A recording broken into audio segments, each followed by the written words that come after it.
नमस्कार दोस्तों, स्वागत है आपका हमारे इस चैनल द साहित्य नामा पर। अपने उपन्यास गबन को आगे बढ़ाते हुए चलते हैं उसके अगले अध्यायों की ओर। अब चलते हैं अध्याय 18 की ओर। संध्या हो गई थी। म्यूनिसिपैलिटी के अहाते में सन्नाटा छा गया था। कर्मचारी एक एक करके जा रहे थे। मेहतर कमरों में झाड़ू लगा रहा था। चपरासियों ने भी जूते पहनना शुरू कर दिया था।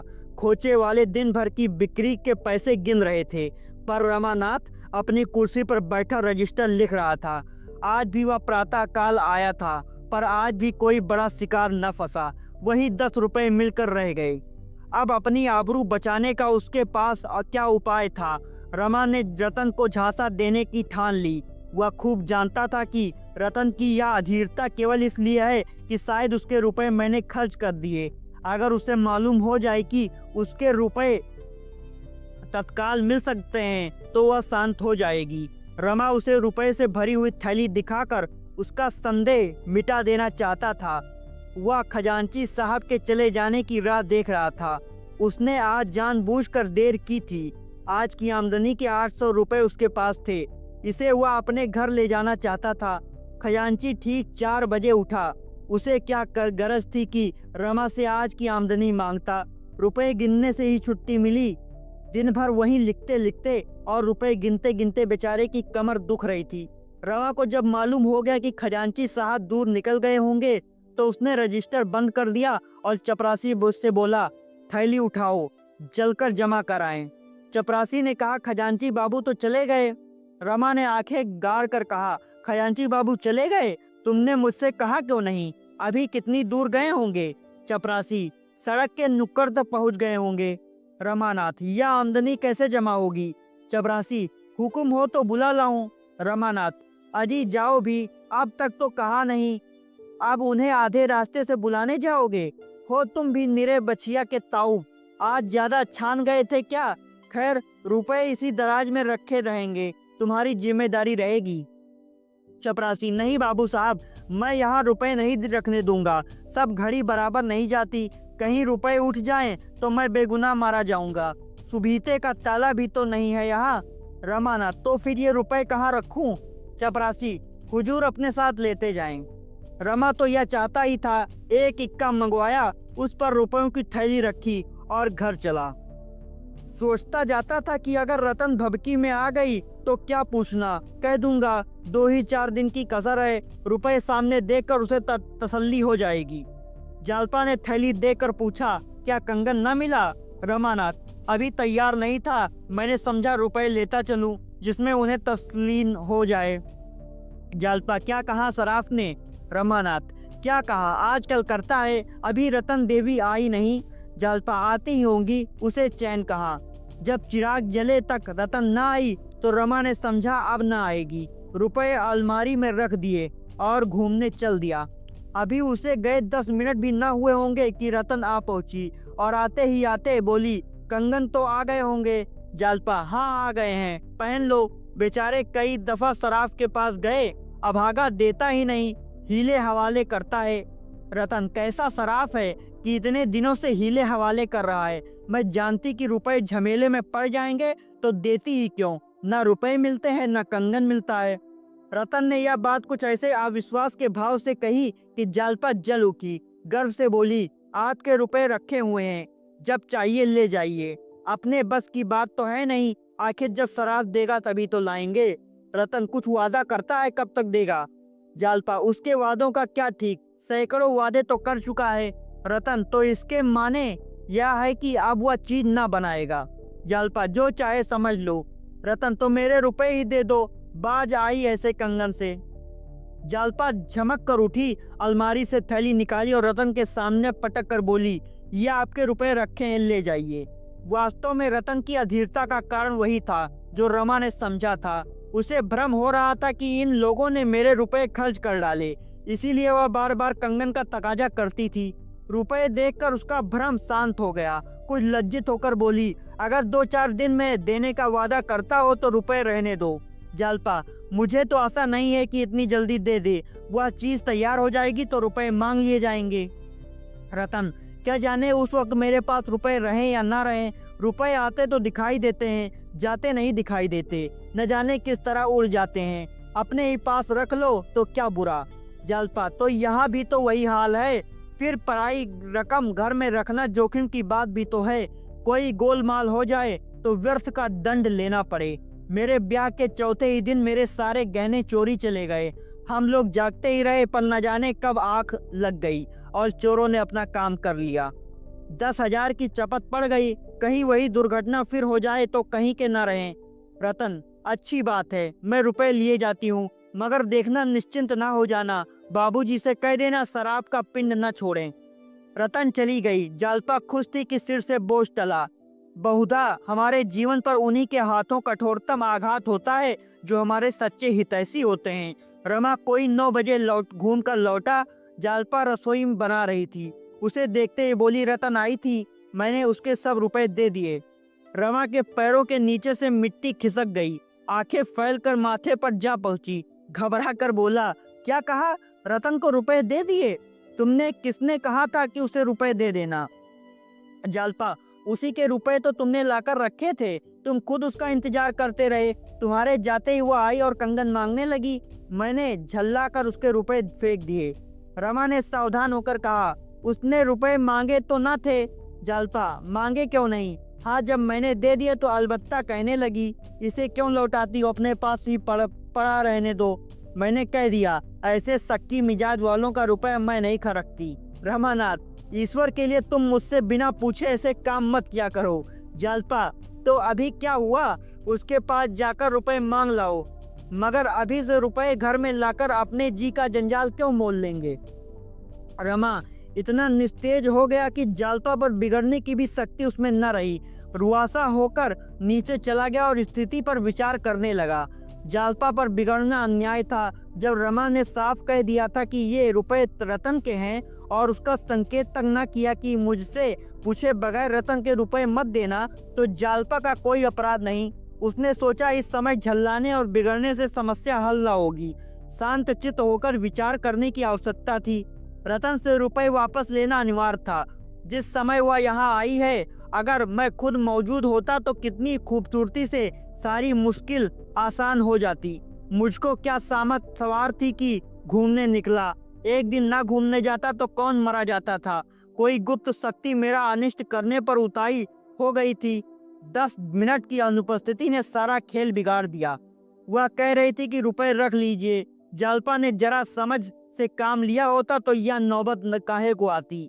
लेकिन फिर मैं बीती हुई बातें सोचने लगा। समस्या है, रतन से रुपए वापस कैसे लिए जाएं? क्यों न चलकर कहूँ, रुपए लौटाने से आप नाराज हो गई हैं। असल में मैं आपके लिए रुपए न लाया था, शराब से इसलिए मांग लाया था जिसमें वह चीज बनाकर दे दे।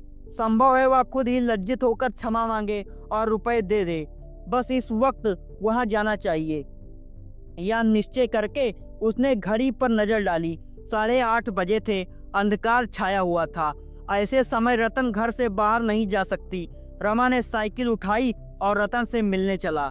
रतन के बंगले पर आज बड़ी बहार थी। यहाँ नित्य ही कोई न कोई उत्सव, दावत, पार्टी होती रहती थी। रतन का एकांत नीरस जीवन इन विषयों की ओर उसी भांति लपकता था जैसा प्यासा पानी की ओर लपकता है। इस वक्त वहाँ बच्चों का जमघट था। एक आम के वृक्ष में झूला पड़ा था। बिजली की बत्तियां जल रही थीं। बच्चे झूला झूल रहे थे और रतन घड़ी झुला रही थी। कुहा मचा हुआ था। वकील साहब इस मौसम में भी ऊनी ओवरकोट पहने बरामदे में बैठे सिगार पी रहे थे। रमा की इच्छा हुई कि झूले के पास जाकर रतन से बातें करे, पर वकील साहब को खड़े देखकर वह संकोच के मारे उधर न जा सका। वकील साहब ने उसे देखते ही हाथ बढ़ा दिया और बोले, आओ रमा बाबू, कहो तुम्हारे म्युनिसिपल बोर्ड की क्या खबरें हैं?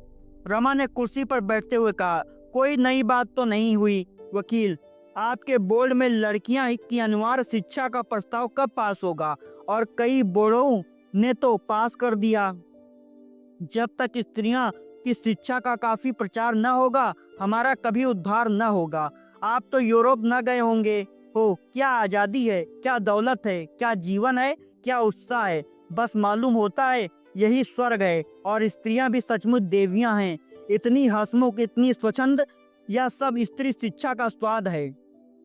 रमा ने समाचार पत्रों में इन देशों का जो थोड़ा बहुत हाल पड़ा था उसके आधार पर बोला, वहाँ स्त्रियों का आचरण तो बहुत अच्छा नहीं है।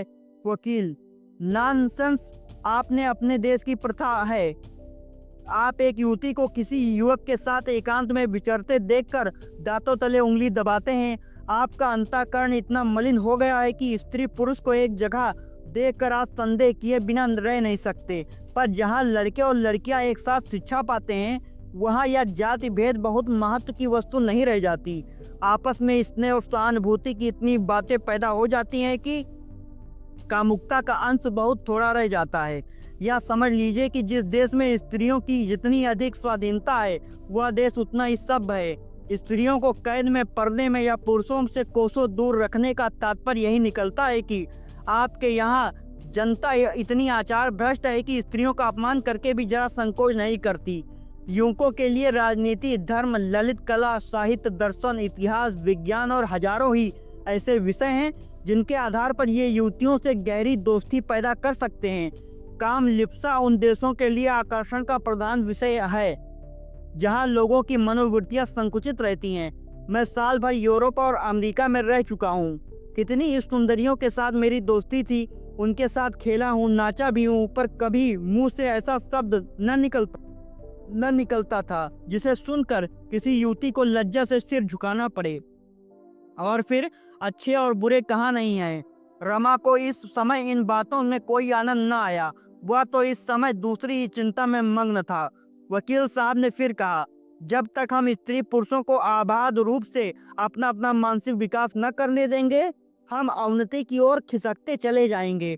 बंधनों से समाज का पैर न बांधिए, उसके गले से कैदी का जंजीर न डालिए। विधवा विवाह का प्रचार कीजिए और खूब जोरों से कीजिए। लेकिन यह बात मेरी समझ में नहीं आती कि जब कोई अधेड़ आदमी किसी युवती से ब्याह कर लेता है तो क्यों अखबारों में इतना कोहराम मच जाता है। यूरोप में 80 बरस के बूढ़े युवतियों से विवाह करते हैं, 70 वर्ष की वृद्धाएं युवकों से विवाह करती हैं। कोई कुछ नहीं कहता, किसी को कानो कान खबर भी नहीं होती। हम बूढ़ों को मरने के पहले ही मार डालना चाहते हैं। हालांकि मनुष्य को कभी किसी सहगामिनी की जरूरत होती है तो वह बुढ़ापे में, जब उसे हरदम किसी अवलंब की इच्छा होती है, जब वह परमुखा मोची हो जाता है। रमा का ध्यान झूले की ओर था। किसी तरह रतन से दो दो बातें करने का अवसर मिले, इस समय उसकी सबसे बड़ी यही कामना थी। उसका वहां जाना शिष्टाचार के विरुद्ध था। आखिर उसने एक क्षण के बाद झूले की ओर देखकर कहा, ये इतने लड़के किधर से आ गए। वकील, रतन बाई को बाल समाज से बड़ा स्नेह है। न जाने कहां से इतने लड़के जमा हो जाते हैं। अगर आपको बच्चों से प्यार हो तो जाइए। रमा तो यह चाहता ही था। चट झूले के पास जा पहुंचा। रतन उसे देखकर मुस्कुराई और बोली, इन शैतानों ने मेरी नाक में दम कर रखा है। झूले से इन सबों को पेट नहीं भरता। आइए जरा आप भी बेगार कीजिए, मैं तो थक गई। यह कहकर वह पक्के चबूतरे पर बैठ गई। रमा झोंके देने लगा। बच्चों ने नया आदमी देखा तो सब के सब अपनी बारी के लिए उतावले होने लगे। रतन के हाथों 2 बारियां आ चुकी थीं, पर यह कैसे हो सकता था कि कुछ लड़के तो तीसरी बार झूले और बाकी मुंह बैठे ताके रहें। 2 उतरते 2-4 झूले पर बैठ जाते। रमा को बच्चों से नाम मात्र को भी प्रेम न था, पर इस वक्त फंस गया था। क्या करता। आखिर आधा घंटे की बेगार के बाद उसका जी उब गया। घड़ी में 9:30 बज रहे थे। मतलब की बात कैसे छेड़े। रतन तो झूले में इतनी मग्न थी कि मानो उसे रुपयों की सुध ही नहीं है। सासा रतन ने झूले के पास जाकर कहा, बाबूजी मैं बैठती हूँ, मुझे झुलाइए, मगर नीचे से नहीं, झूले पर खड़े होकर पेंगे मारिए। रमा बचपन ही से झूले पर बैठते डरता था। एक बार मित्रों ने जबरदस्ती झूले पर बैठा दिया तो उसे चक्कर आने लगा, पर इस अनुरोध ने उसे झूले पर आने के लिए मजबूर कर दिया। अपनी अयोग्यता कैसे प्रकट करे। रतन 2 बच्चों को लेकर बैठ गई और यह गीत गाने लगी, कदम की डरिया झूला पड़ गयो री राधा रानी झूला न आई। रमा झूले पर खड़ा होकर पेंगे मारने लगा, लेकिन उसके पांव कांप रहे थे और दिल बैठा जाता था। जब झूला ऊपर से फिरता था तो उसे ऐसा जान पड़ता था मानो कोई तरल वस्तु उसके वक्ष में चुभती चली आ रही है। और रतन लड़कियों के साथ गा रही थी, कदम की डरिया झूला पड़ गए उरी राधा रानी झूला ना आई। एक क्षण के बाद रतन ने कहा, जरा और बढ़ाइए साहब, आपसे तो झूला बढ़ता ही नहीं। रमा ने लज्जित होकर और जोर लगाया पर झूला न बढ़ा। रमा के सिर पे चक्कर आने लगा। रतन, आपको पेंगे मारना नहीं आता? कभी झूला नहीं झूले? रमा ने झिझकते हुए कहा, हाँ इधर तो वर्षों से नहीं बैठा। रतन, तो आप इन बच्चों को संभाल कर बैठिए, मैं आपको झुलाऊंगी। अगर उस डाल से ना छू ले तो कहिएगा। रमा के प्राण सूख गए। बोला, आज तो आप बहुत देर हो गई है, फिर कभी आऊंगा। रतन, अजी अभी क्या देर हो गई है, 10 भी नहीं बजे हैं। घबराइए नहीं, अभी बहुत रात पड़ी है। खूब झूल कर जाइएगा, कल जालपत को ले आइएगा, हम दोनों झूलेंगे। रमा झूले पर से उतर आया और उसका चेहरा सहमा हुआ था। मालूम होता था अब गिरा। वह लड़खड़ाता हुआ साइकिल की ओर चला और उस पर बैठकर तुरंत घर भागा। कुछ दूर तक उसे कुछ होश न रहा। पाँव आप पैडल घुमाते जाते थे। आधी दूर जाने के बाद उसे होश आया। उसने साइकिल घुमा दी, कुछ दूर चला, फिर उतरकर सोचने लगा, आज संकोच में पड़कर कैसी बाजी हाथ से ले ली। वहां से चुपचाप अपना सा मुंह लिए लौट आया। क्यों उसके मुंह से आवाज नहीं निकली? रतन कुछ हुआ तो थी नहीं जो उसे खा जाती। सासा उसे याद आया। थैली में 800 रुपए थे। जालपा ने झुंझलाकर थैली की थैली उसके हवाले कर दी। शायद उसने भी गिना नहीं जरूर कहती, कहीं ऐसा ना हो थैली किसी को दे दे और रुपए में मिला दे तो गजब ही हो जाए। कहीं का ना रहूं, क्यों ना इसी वक्त चलकर बेसी रुपए मांग लाऊं। लेकिन देर बहुत हो गई है, सवेरे फिर आना पड़ेगा। मगर या 100 रुपए मिल जाए या 200 रुपए मिल भी गए तो 500 रुपए की कमी रहेगी। उसका क्या प्रबंध होगा? ईश्वर ही बेड़ा पार लगाए तो लग सकता है। सवेरे कुछ प्रबंध न हुआ तो क्या होगा, यह सोचकर वह कांप उठा। जीवन में ऐसे अवसर भी आते हैं जब निराशा में भी हमें आशा होती है। रमा ने सोचा, एक बार फिर गंगू के पास चलूं, शायद दुकान पर मिल जाए। उसके हाथ पांव जोड़ूं, संभव है कुछ दया आ जाए। वह सराफे जा पहुंचा, मगर गंगू की दुकान बंद थी। वह लौटा ही था कि चरणदास आता हुआ दिखाई दिया। रमा को देखते ही बोला, बाबूजी आपने तो इधर का रास्ता ही छोड़ दिया, कहिए रुपए कब तक मिलेंगे? रमा ने विनम्र भाव से कहा, अभी बहुत जल्द मिलेंगे भाई, देर नहीं है। देखो गंगू के रुपए चुकाए हैं, अभी तुम्हारी बारी है।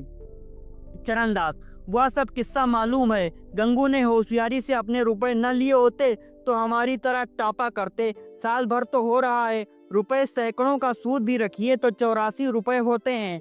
कल आकर हिसाब कर लाइए। सब नहीं तो आधा तिहाई कुछ दे दीजिए। लेते देते रहने से मालिक को ढाह रहता है। कान में तेल डालकर बैठे रहने से तो उसे शंका होने लगती है कि इनकी नीयत खराब है। तो कल कब आइएगा? रमानाथ, भाई कल मैं रुपए लेकर तो ना आ सकूंगा, यो जब कहो तब चला आऊं। क्यों इस वक्त अपने सेठ जी से 400-500 रुपए का बंदोबस्त ना करा देंगे? तुम्हारी मुट्ठी भी गर्म कर दूंगा। चरणदास, कहाँ की बात लिए फिरते हो बाबूजी? सेठ जी एक कौड़ी तो देंगे नहीं। उन्होंने यही बहुत सलूक किया कि नालिश नहीं कर दी। आपके पीछे मुझे बातें सुननी पड़ती हैं, क्या बड़े मुंशी जी से कहना पड़ेगा? रमा ने झल्ला कर कहा, तुम्हारा देनदार मैं हूँ, बड़े मुंशी नहीं हैं। मैं मर नहीं गया हूँ, घर छोड़कर भागा नहीं जाता हूँ। इतने अधीर क्यों हुए जाते हो? चरणदास, साल भर हुआ, एक कौड़ी नहीं मिली। अधीर ना हो तो क्या हूँ? कल कम से कम 200 की गिनकर जाइएगा। रमानाथ, मैंने कह दिया, मेरे पास अभी रुपए नहीं है। चरणदास, रोज गठरी काट काट कर रखते हो, उस पर कहते रुपए नहीं है। कल रुपए जुटा लेना, कल आदमी जाएगा जरूर। रमा ने उसका कोई जवाब न दिया, आगे बढ़ा। इधर आया ही था कि कुछ काम निकलेगा, उल्टे तकाजा कहना पड़ा। कहीं दुष्ट सचमुच बाबूजी के पास तकाजा न भेज दे, आग ही तो हो जाएंगे। जालपा भी समझेगी कैसा लवाड़िया आदमी है। इस समय रमा की आंखों में से आंसू तो न निकलते थे, पर उसका एक एक रोआ रो रहा था। जालपा से अपनी असली हालत छिपाकर उसने कितनी भारी भूल की।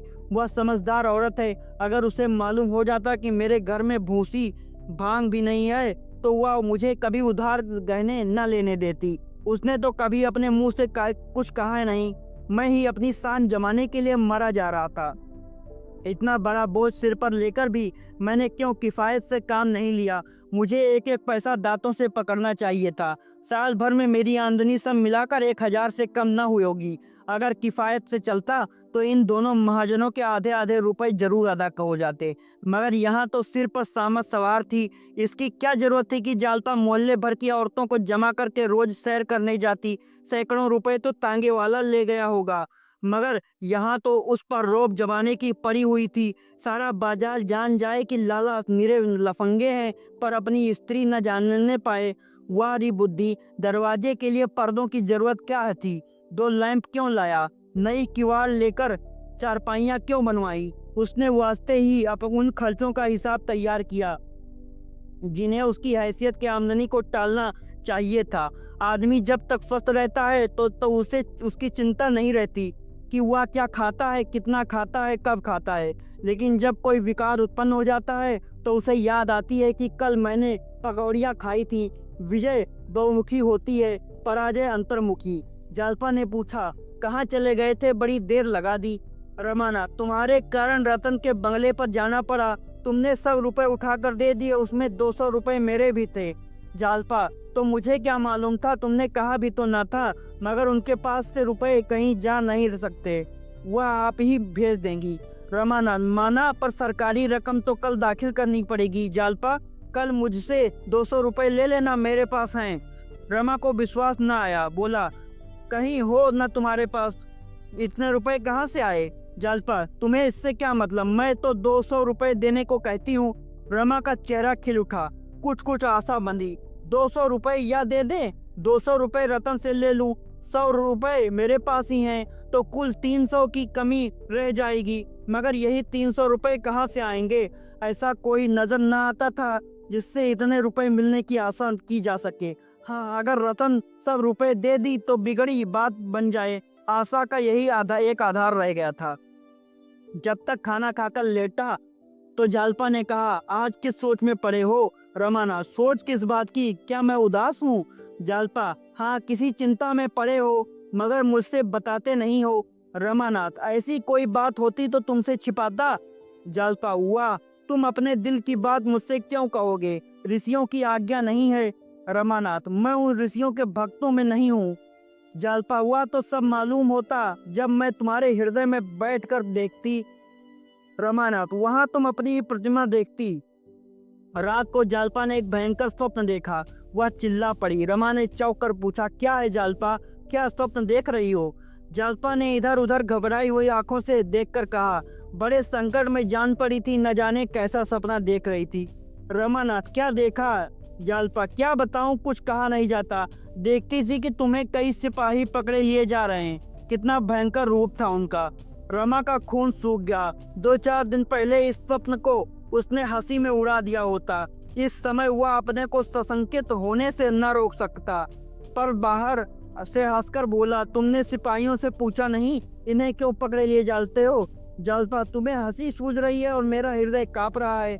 थोड़ी देर के बाद रमा ने नींद में बकना शुरू किया, अम्मा, कह देता हूँ कि मेरा मुंह न देखोगी, मैं डूब मरूंगा। जालपा को अभी तक नींद न आई थी। भयभीत होकर उसने रमा को जोर से हिलाया और बोली, मुझे तो हंसते थे और खुद बकने लगे। सुनकर रोए खड़े हो गए। स्वप्न देखते थे क्या? रमा ने लज्जित होकर कहा, हाँ जी, न जाने क्या देख रहा था, कुछ याद नहीं। रमा ने सिर खुजाते हुए कहा, कुछ याद नहीं आता, यूं ही बकने लगा हूँगा। जालपा, अच्छा, तो करवट सोना, चित सोने की आदमी बकने लगता है। रमा करवट पौड़ गया, पर ऐसा जान पड़ता था मानो चिंता और शंका दोनों आंखों में बैठी हुई निद्रा के आक्रमण से उनकी रक्षा कर रही है। जगते हुए 2 बज गए। सहसा जालपा उठ बैठी और सुराही से पानी उड़ती हुई बोली, बड़ी प्यास लगी थी, क्या तुम अभी तक जाग ही रहे हो? रमा, हाँ जी, नींद उचट गई।